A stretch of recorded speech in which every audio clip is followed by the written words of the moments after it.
मनुष्य नहीं था, पशु नहीं था, पक्षी नहीं थी, कीड़ा मकोड़ा नहीं था, ये वनस्पति पेड़ पौधे नदी समुद्र पर्वत पहाड़ कुछ नहीं था। पहले के बनाने वालों ने इसको बनाया। साहब कबीर पूछते हैं जो बनाया कोई था नहीं, देखा कौन, उसको गवाही को सामने करो। भगवान को बनाते ही दुनिया को बनाते किसने देखा है, किस दलान में बैठ के वो देख रहा था, उस गवाही को हाजिर कीजिए। तो हनुमान के लड्डू खाते हैं, हिंदू कहता है ब्रह्मा ने बनाया, मुसलमान कहता है अल्लाह ने बनाया, सिख कहता है नानक ने बनाया, ईसाई कहता है ईसा मसीह ने बनाया। किसने बनाया? और जो बनाने वाला भगवान था वो पहले मुर्गी बनाया कि पहले अंडा, क्या बनाया था? भगवान पहले क्या बनाया, मुर्गी की अंडा? जवाब दीजिए। तीसरा प्रश्न है सदगुरु कबीर का, पूरे दुनिया में कारण कार्य की व्यवस्था है, जब तक कारण न हो कार्य नहीं होगा। ये माइक स्टैंड बना है, इसके पीछे कारण है, वो कुर्सी बना है, उसके पीछे कारण है, रेल का इंजन बना है, उसके पीछे कारण है, बस ट्रक बना है, उसके पीछे कारण है। अगर कारण न हो तो कार्य नहीं हो। ये कपड़ा बना है, इसके पीछे कारण है, ये देह बना है, इसके पीछे कारण है।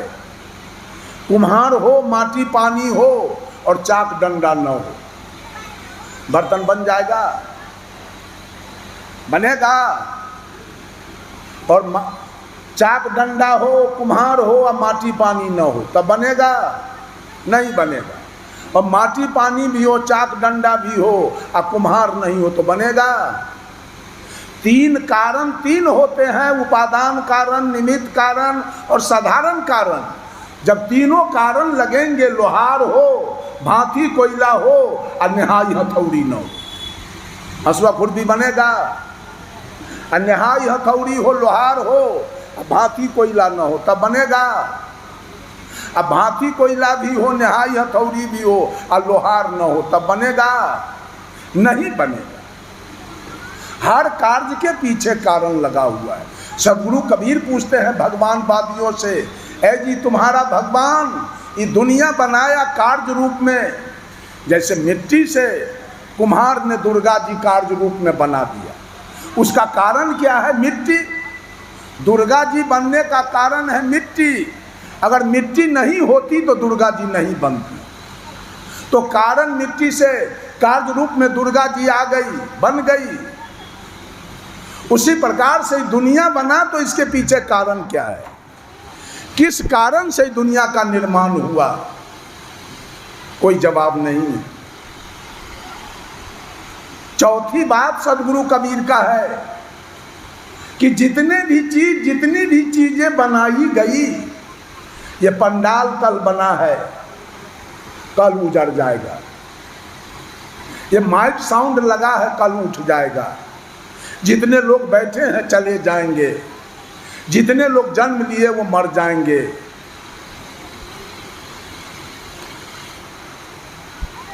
सबका रेल का इंजन बना, उसकी आयु पूरी होगी। जहाज हेलीकॉप्टर रॉकेट बना, उसकी आयु एक दिन पूरी हो जाएगी। टीवी मोबाइल कंप्यूटर बना, उसकी आयु एक दिन पूरी हो जाएगी। तो दुनिया को किसी ने बनाया है, उसकी आयु क्या है? आयु कहीं लिखा हुआ है कि दुनिया इतना दिन चलेगा? बनाने वालों ने आयु दिया इसका? कहीं कुछ नहीं है, बिल्कुल कोरा झूठ। और हिंदू ने कहा ब्रह्मा बनाया दुनिया, मुसलमान ने कहा अल्लाह बनाया दुनिया, सिख ने कहा नानक बनाया दुनिया, ईसाई ने कहा ईसा बनाया दुनिया। जनसंख्या के दृष्टिकोण से देखा जाए तो सबसे ज़्यादा जनसंख्या विश्व में किसका है? ईसाइयों की।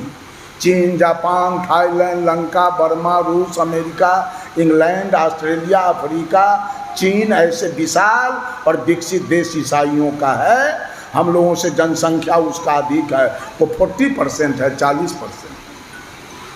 धन में हम लोगों से ज़्यादा है और बुद्धि विवेक में हम लोगों से ज़्यादा है। रेल का इंजन किसके ब्रेन से निकला था? ईसाई के ब्रेन से। मोबाइल किसके ब्रेन से निकला है? उसका कहना है वो 40% है। उसका कहना है ईसा ने पूरे दुनिया की सृष्टि की है और ईसा के द्वारा भेजा गया ये बाइबिल मेरा ग्रंथ है। जो ईसा को नहीं मानेगा, जो ईसा को नहीं मानेगा वो सब नरक में जाएगा। दूसरा, जनसंख्या के दृष्टिकोण से मुसलमान भी हमसे आगे है। उसकी जनसंख्या है 30%। चाहे ईरान हो, इराक हो, सऊदी अरब हो, अफगानिस्तान हो, पाकिस्तान हो, कजाकिस्तान हो, बांग्लादेश हो, अल्जीरिया हो, साइबेरिया हो, तुर्की हो, 60 देश पूरे विश्व में मुसलमानों का है। इसका कहना है अल्लाह ने पूरे सृष्टि किया है और अल्लाह का दिया हुआ मेरा 4 ग्रंथ है, कुरान, जबूर, इंजील और तौरात। जो अल्लाह को नहीं मानेगा, जो कुरान को नहीं मानेगा, वो दोजख में जाएगा। उसके बाद हिंदू है 25%, 30-25। इनका कहना है ब्रह्मा ने पूरे दुनिया को बनाया और ब्रह्मा के द्वारा दिया गया 4 ग्रंथ है, ऋग्वेद, सामवेद, यजुर्वेद, अथर्ववेद। जो ब्रह्मा को नहीं मानेगा, चारों वेद को नहीं मानेगा, वो नरक में जाएगा। तो आप बताइए, जनसंख्या के दृष्टिकोण से और धन के दृष्टिकोण से किसका भगवान ही दुनिया बनाया? हिंदू का भगवान बनाया कि मुसलमान का भगवान बनाया कि सिख का भगवान बनाया कि ईसाई का भगवान बनाया? कौन बनाया? कोई जवाब नहीं। फिर सदगुरु कबीर प्रश्न करते हैं कि भगवान ने दुनिया क्यों बनाया? क्या जरूरी लगी थी भगवान को दुनिया बनाने का? अब दुनिया बनाया तो सुखमय दुनिया है कि दुखमय? यहाँ के लोग सुखिया हैं कि दुखिया? सारे लोग दुखिया हैं। ये दुखिया दुनिया भगवान ने क्यों बनाया? हम लोग कोई दुनिया में क्यों भेज दिया दुख काटने के लिए?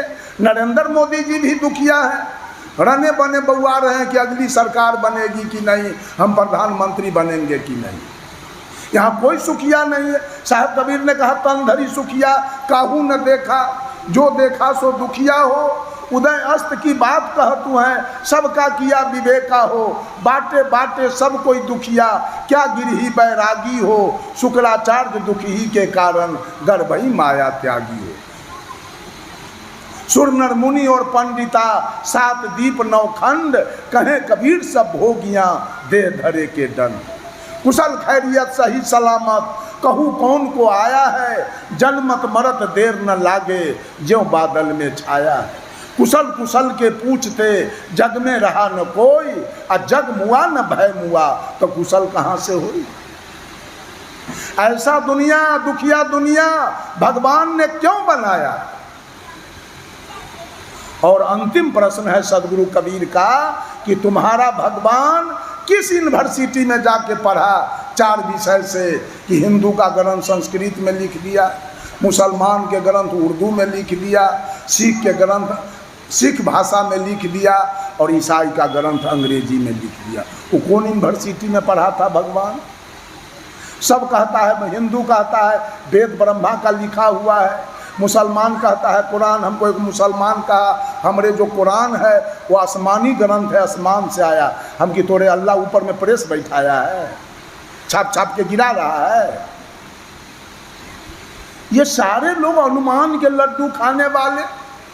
एक थे पंडित जी ब्राह्मण, और एक थे मौलवी जी, एक थे पादरी जी और एक थे जादव जी। चारों में दोस्ती थी, चारों में दोस्ती।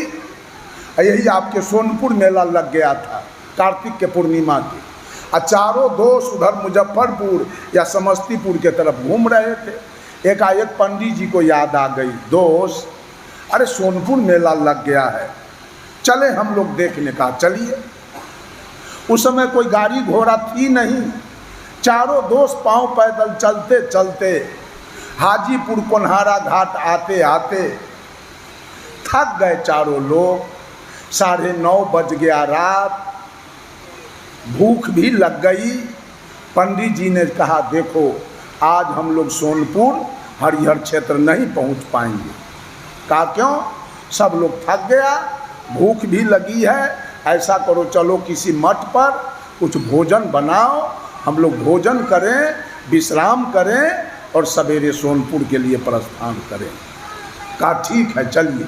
गए एक मठ पर, तो पंडित जी ने कहा कि 10 बज रहा है रात, अब भात दाल सब्जी भुजिया पापड़ तिलौरी बनेगा तो 3 बज जाएगा भोर इतना सामान बनाने में। कोई ऐसा सामान बनाओ कि कम समय में बन जाए, तत्पश्चात हम लोग भोजन करें और विश्राम में चले जाए। यादव जी झट से कह दिए फिर तस्मई बना लिया जाए, एक के बेर में बेड़ा पार हो जाएगा, दूसरा कुछ बनाने की जरूरी नहीं पड़ेगी। यादव जी की बात पास हो गई और पंडित जी ने कहा यादव जी आप ही दूध खरीद के ले आइए। यादव जी गए सुधा डेयरी, दूध खरीद के लाए। मौलवी साहब को कहे पंडित जी आप चावल चीनी किशमिश मुनक्का छोहारा खरीद के ले आइए। मौलवी साहब वो लाए। पादरी जी को कहा आप जलावन ले आइए। और पंडित जी तब तक मठ पर बैठ के अब बर्तन को साफ किए और चूल्ही चक्की को धो धा के ठीक कर दिए। सारा सामान आ गया। पंडित जी ने सोचा कि सबसे बड़ा जात तो हम हैं, अब किसका बनाया हुआ हम खाएंगे, इससे अच्छा है कि हम ही बना दें। यादव जी मौलवी जी पादरी जी को कहा आप तीनों बैठ जाइए, अब मैं भोजन बनाता हूँ। कहा ठीक है बनाइए। पंडित जी भोजन बनाना शुरू किए। जब तस्मई बन गया, पंडित जी डेगची उठा के ढक्कन से ढक के और डेगची उठा के बगल में रख दिया और पादरी जी मौलवी जी और यादव जी से कहा कि आप तीनों थाली लेके बैठ जाइए, मैं परस के खिला देता हूँ, बाद में मैं खा लूँगा। यादव जी मौलवी जी और पादरी जी थाली लेके बैठ गए। पंडित जी डेगची उठा के लाए, ढक्कन हटाए और करछुल भिराए। करछुल भिरा के एक करछुल जब यादव जी के थाली में दिया इन्होंने तस्मई का वाष्प पंडित जी के नाक में स्पर्श हुआ। इतना बेजोड़ तस्मई बना हुआ था कि वो गम गम कर रहा था। तस्मई के सुगंध को देखकर पंडित जी के मन में लोभ हो गया कि इतना बढ़िया तस्मई बना के यादव जी या मौलवी जी और पादरी जी को कैसे हम खिला दें। लगाते हैं कोई उपाय, सारा तस्मई हम ही खा जाएंगे। कहा सुन लीजिए, सब लोग कान खोल के सुन लीजिए, एक एक करछुल तस्मई सबको मिलेगा और मैं भी एक करछुल खाऊंगा। सारा तस्मई स्टॉक में रहेगा, मैं सिक्का पर रख देता हूँ और जो भोरे 2 बजे भोर में या 3 बजे भोर में जगेगा और सबसे बढ़िया सपना दिखाएगा वही सारा तस्मई खाएगा। पंडित जी सोचे सबसे काबिल तो होशियार हम हैं, झूठ के बढ़िया सपना दिखाएंगे और सारा तस्मई खा जाएंगे। सब लोग एक एक करछुल तस्मई खा के सो गए, चले गए बिछावन पर। पंडित जी सो गए, पादरी जी सो गए, मौलवी जी सो गए। हमारे तरफ हवा तनको नहीं आ रहा है। मौलवी जी सो गए, तीनों के तीनों सो गए और यादव जी को तो एक करछुल से कुछ नहीं मिला। ये बेचारे बिछावन पर छटर पटर कछर मच्छर कर रहे थे। यादव जी को नींदे नहीं आ रही थी एक करछुल से। 12 बजे रात में यादव जी बिछावन पर से उठे और सिक्का पर से डेगची उतारे और पूरा डेगची के तस्मई वृंदावन बिहारी लाल की जय। यादव जी खा गए और खलिया डेगची सिक्का पर रख दिए। पेट भर गया, आलस आने लगी।